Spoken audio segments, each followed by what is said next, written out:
जीवन में कर्म कमाया, जीवन में कर्म कमाया, सब पाप पुण्य भरमाया, सब पाप पुण्य भरमाया।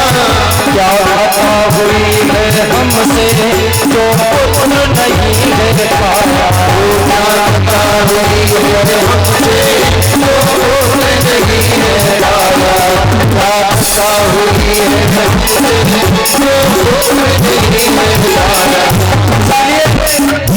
एक पोत चाहिए परिवार के लिए, एक पोत चाहिए परिवार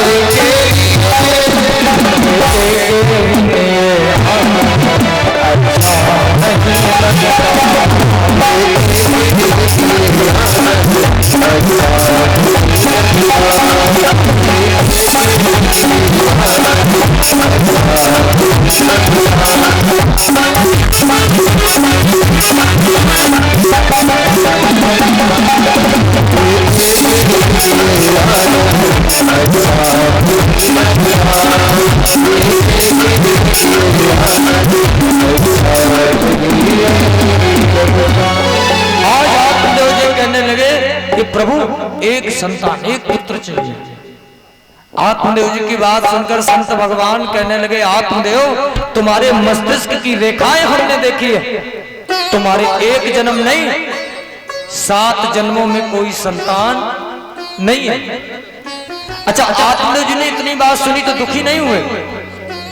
उन्होंने कहा कोई बात नहीं, मेरे माथे की रेखाएं कह रही है कि मेरे कोई संतान नहीं है, लेकिन तुम तो हो संत, तुम तो हो।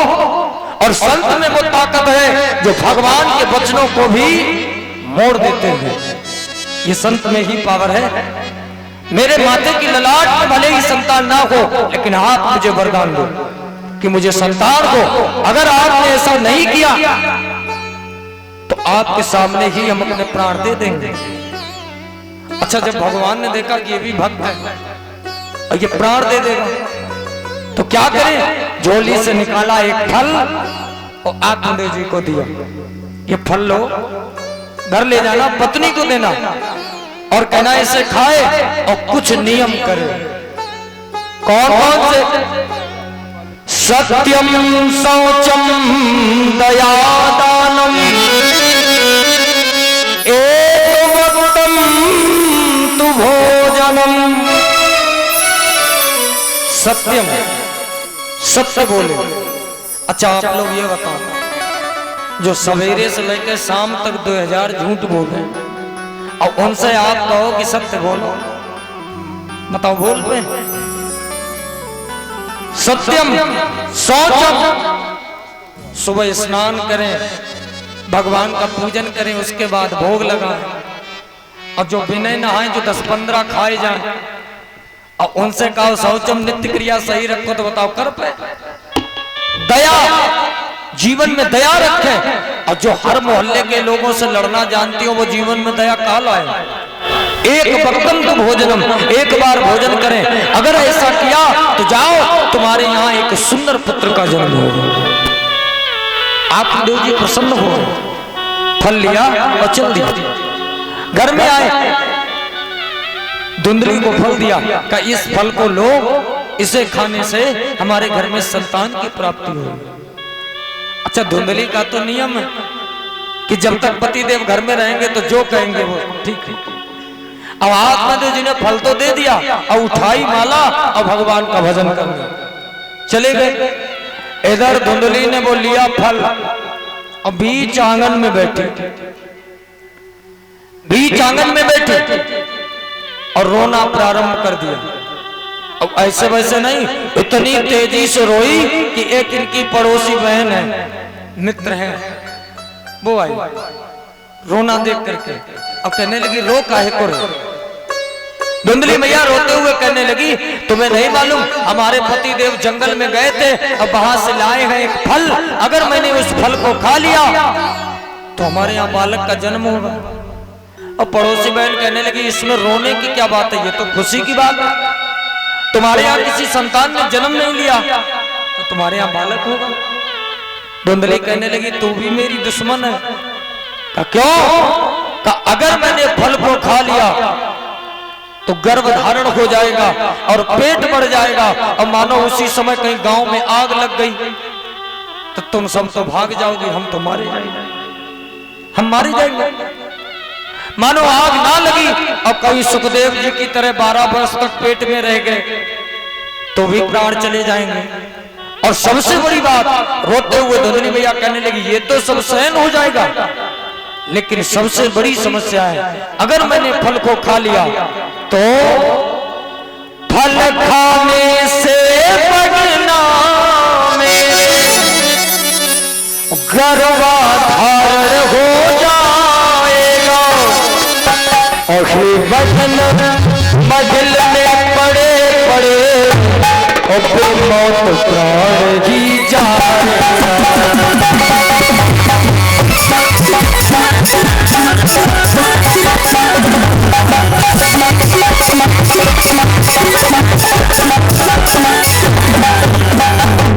अगर मैंने फल को खा लिया तो खाना पीना श्रृंगार खेल सब छूट जाएगा। पड़ोसी बहन कहने लगी तो चिंता ना करो, रोना बंद करो। और हमारे यहाँ 6 बालकों ने जन्म ले लिया है और 7वां मेरे पेट में है। जब बालक का जन्म होगा तो हम रातों रात लाके तुम्हें दे देंगे। इसमें रोने की कोई बात ही नहीं, शांत हो जाओ। अब धुंधली मैया प्रसन्न हो गई, लेकिन धुंधली कहने लगी ये बताओ ये जो पतिदेव फल लाए हैं इस फल का क्या करें? वो पड़ोसी बहन कहने लगी इस फल की परीक्षा ले लो, इस फल की परीक्षा ले लो। इस फल को अपने दरवाजे पर जो गाय बंधी है उसने भी कभी बछड़े को जन्म नहीं दिया, तो इस फल को परीक्षा के लिए गाय को खिलाओ। देखो कितना बढ़िया संकेत। परीक्षा लेने जा रही धुंधली किसकी? भगवान की। और भगवान कहीं परीक्षा का विषय? जिसने भगवान की परीक्षा ली है उसका कल्याण नहीं हुआ। भगवान परीक्षा का विषय नहीं है, भगवान स्वेच्छा का विषय है। आजकल हम आप भगवान में दिमाग लगाते हैं। 5 रुपए के बतासा लिए, 5 रुपए की अगरबत्ती, 1 रुपए की माचिस, और बाबा जी के मंदिर में पहुंचे और अगरबत्ती लगाई घुमाई, हे बाबा हमारे घर में 2-4 स्कॉर्पियो आ जाए तो जाने।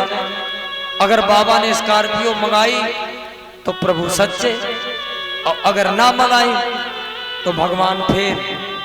यही हमारा दायित्व रह गया। एक माता जी मेले में गई और वहां से भोले बाबा को ले आई, भोले बाबा को लाकर अपने घर में रख दिया और अगरबत्ती उठाई, घुमाना प्रारंभ। हे भोले बाबा हमारे नाती की एयरफोर्स में नौकरी लग जाए तो अच्छा रहे। 1 महीना 2 महीना 3 महीना 6 महीने हो गए, भोले बाबा ने नहीं सुनी। कहा ये भगवान बेकार। इनको उठाया ऊपर रख दिया।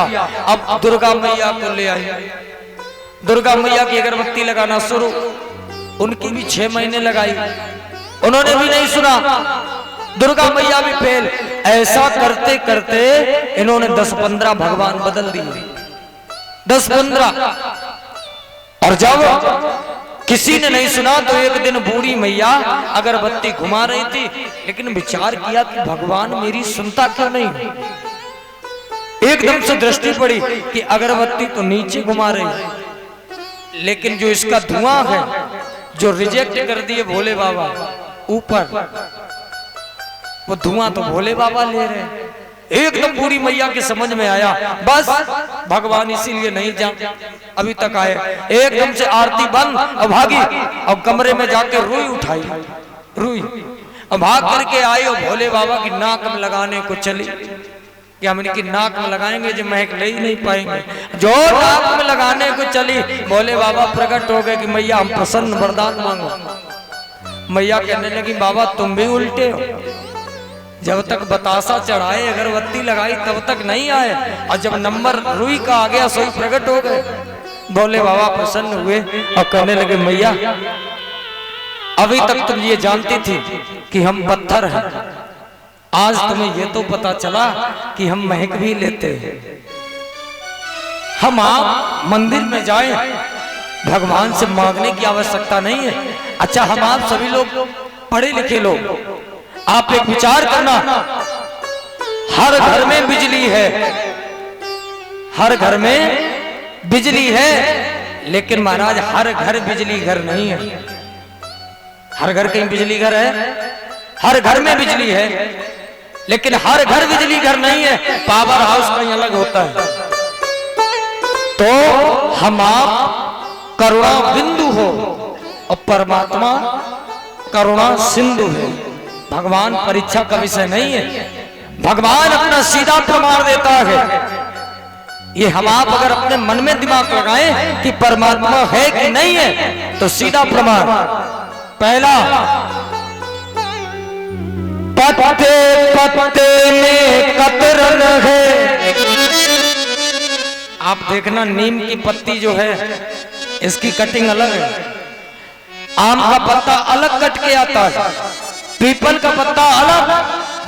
पत्ते पत्ते में कतरन है, पर हाथ कतरनी कहीं नहीं।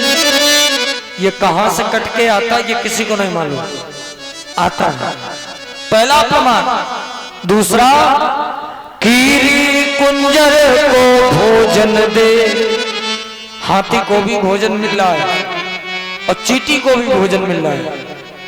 कीरी कुंजर को भोजन दे, पर बटे भंडारे कहीं नहीं। किसी ने भंडारा बटते देखे?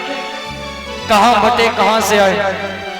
और तालाब को पूरा रोज भरे। तालाबों में भी पानी जा रहा है और नदी में भी पानी।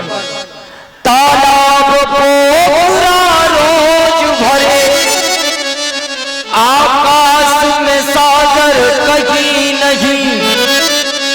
क्या आकाश में कोई समुद्र है जो वहां से पानी आता हो?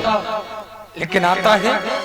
और अंतिम बात, दिन रात फैसला होता है, पर लगी कचहरी कहीं नहीं।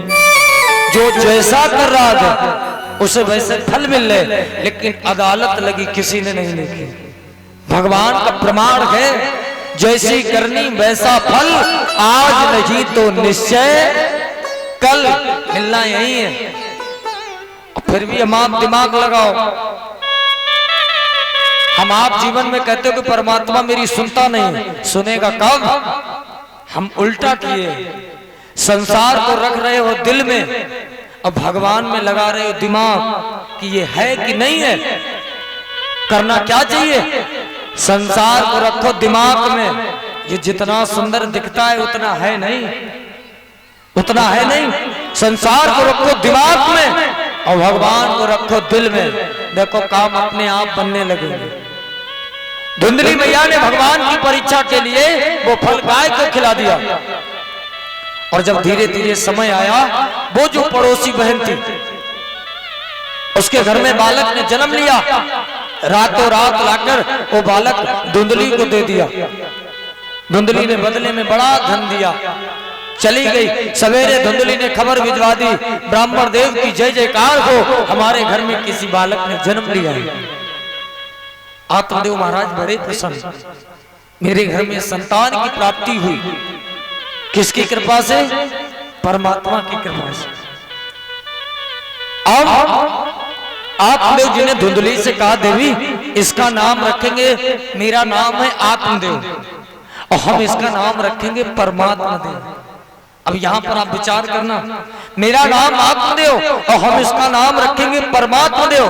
धुंधली कहने लगी, काहे महाराज, 9 महीने हमने पेट में रखा, दुख हमने सहन किए, और नाम रखोगे तुम अपने नाम से? नाम रखा जाएगा मेरे नाम से। तो देवी क्या नाम होगा? कहा तुम्हारा नाम धुंधली। तो धुंधली कहने लगी, मेरा नाम धुंधली और मेरे बेटे का नाम होगा धुंधकारी। धुंधकारी।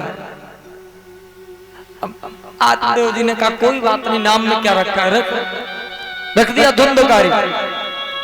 लेकिन जब 3 महीने व्यतीत हुए एक आश्चर्य हुआ।